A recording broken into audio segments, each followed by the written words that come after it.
നമസ്കാരം, പ്രവാസി മലയാളിയിലേക്ക് സ്വാഗതം. ഒമിക്രോൺ ഭീതി ലോകമാകെ പടർന്നു പിടിക്കുമ്പോൾ വാക്സിനുകൾ പുതിയ വകഭേദത്തിന് മുന്നിൽ മുട്ടുമടക്കുന്നു എന്നതാണ് ഏറ്റവും വലിയ ആശങ്കയാകുന്നത്. നിലവിലുള്ള പല വാക്സിനുകളും ഒമിക്രോണിനെ പ്രതിരോധിക്കില്ല എന്ന് പ്രാഥമിക പഠനത്തിലൂടെ വ്യക്തമായിരുന്നു.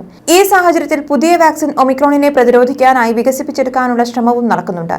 ഇപ്പോഴിതാ ഒമിക്രോണിനെ പിടിച്ചുകെട്ടുന്ന കാര്യത്തിൽ ലോകത്തിന് പ്രതീക്ഷ നൽകിയിരിക്കുകയാണ് ആസ്ട്രാസെനക്ക. അവരുടെ ആന്റിബോഡി കോക്ടെയിലായ ഇവുഷീൽഡ് ഒമിക്രോണിനെ പ്രതിരോധിക്കുമെന്ന് ആസ്ട്രാസെനക്ക പറയുന്നു. പഠനങ്ങളിലൂടെയാണ് ഇക്കാര്യം വ്യക്തമായതെന്നും ആസ്ട്രാസെനക്ക വ്യക്തമാക്കി. ഒമിക്രോണിനെ പ്രതിരോധിക്കുന്നതുകൊണ്ട് ഇത് കൂടുതൽ പേരിലേക്ക് നൽകാമെന്നും ആസ്ട്രാസെനക്ക പറയുന്നു. യുഎസിന്റെ ഇൻഡിപെൻഡന്റ് ഇൻസ്റ്റിഗേറ്ററുമായ യുഎസ് ഫുഡ് ആൻഡ് ഡ്രഗ് അഡ്മിനിസ്ട്രേഷനാണ് പഠനം നടത്തിയത്. ഇവുഷീൽഡിന്റെ കൂടുതൽ പഠനങ്ങൾ ഇനിയും നടത്തേണ്ടതുണ്ട്. ഒമിക്രോണിനെ എത്രത്തോളം പ്രതിരോധിക്കും ഇവുഷീൽഡ് എന്ന് കൂടി പരിശോധിക്കും. പുറത്തുനിന്നുള്ള ആളുകളും ആസ്ട്രാസെനക്കയും ചേർന്നാണ് ഈ വിശകലനം നടത്തുന്നത്. ഇതിന്റെ വിശദാംശങ്ങൾ വൈകാതെ പുറത്തുവിടും. നേരത്തെ ഫൈസറും തങ്ങളുടെ ഗുളികകൾ ഒമിക്രോണിനെ പ്രതിരോധിക്കുമെന്ന് വെളിപ്പെടുത്തിയിരുന്നു. ഫൈസറിന്റെ വാക്സിൻ പലയിടത്തും ഫലിക്കാതെ വരുന്ന സാഹചര്യത്തിനിടെയായിരുന്നു ഈ വെളിപ്പെടുത്തൽ വന്നത്.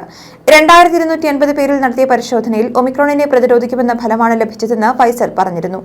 ആശുപത്രിയിലേക്ക് ഒമിക്രോൺ കേസുകൾ എത്തിക്കുന്നതും മരണനിരക്കും 89% കുറയ്ക്കാൻ സാധിക്കും.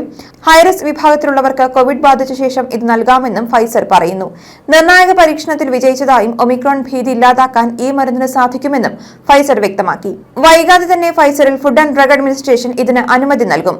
അതേസമയം ഈ രണ്ട് മരുന്നുകളും വരുന്നതോടെ ലോകരാജ്യങ്ങളിലായി പടരുന്ന ഒമിക്രോണിനെ നല്ലൊരു പരിധിവരെ തടയാൻ സാധിക്കുമെന്നാണ് സൂചന. കൂടാതെ വാക്സിനുകൾ ഇടകലർത്തി ഉപയോഗിക്കാമെന്ന് ലോകാരോഗ്യ സംഘടന വ്യക്തമാക്കിയിട്ടുണ്ട്. ആദ്യ ഡോസിനും രണ്ടാം ഡോസിനും ഇത്തരത്തിൽ ഉപയോഗിക്കാവുന്നതാണ്. വ്യത്യസ്ത നിർമ്മാതാക്കളുടെ വാക്സിനുകൾ മാറി ഉപയോഗിക്കുന്നതിലും പ്രശ്നമില്ല. ആദ്യ ഡോസ് ആസ്ട്രാസെനക്കയുടേതാണ് എടുത്തിട്ടുള്ളതെങ്കിൽ രണ്ടാം ഡോസ് ഫൈസറോ മൊഡേണയോ എടുക്കുന്നതിൽ യാതൊരു പ്രശ്നവുമില്ലെന്ന് സംഘടന വ്യക്തമാക്കിയിട്ടുണ്ട്. mRNA വാക്സിനുകൾക്കാണ് ഈ പ്രശ്നമില്ലാത്തത്. സിനോഫോം ആദ്യ ഡോസ് എടുത്തവർക്കും ഈ പ്രശ്നമുണ്ടാകില്ല.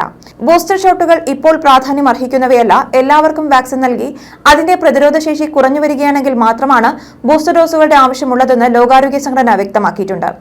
കൊറോണ വൈറസിന്റെ തന്നെ പല വേരിയന്റുകളും ഇതിനോടകം വന്നിട്ടുണ്ട്.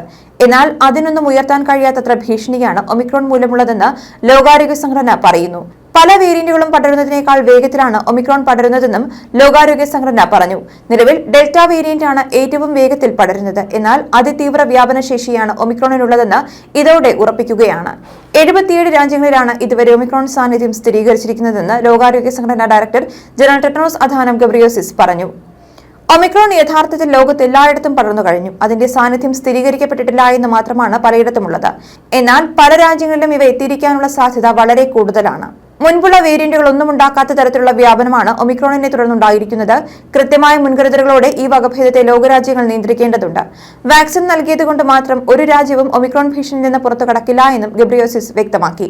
ഇതോടെ വാക്സിൻ കൊണ്ട് മാത്രം ഒമിക്രോണിനെ പ്രതിരോധിക്കാനാവില്ല എന്ന് വ്യക്തമായിരിക്കുകയാണ്. ന്യൂസ് ഡെസ്ക്, പ്രവാസി മലയാളി.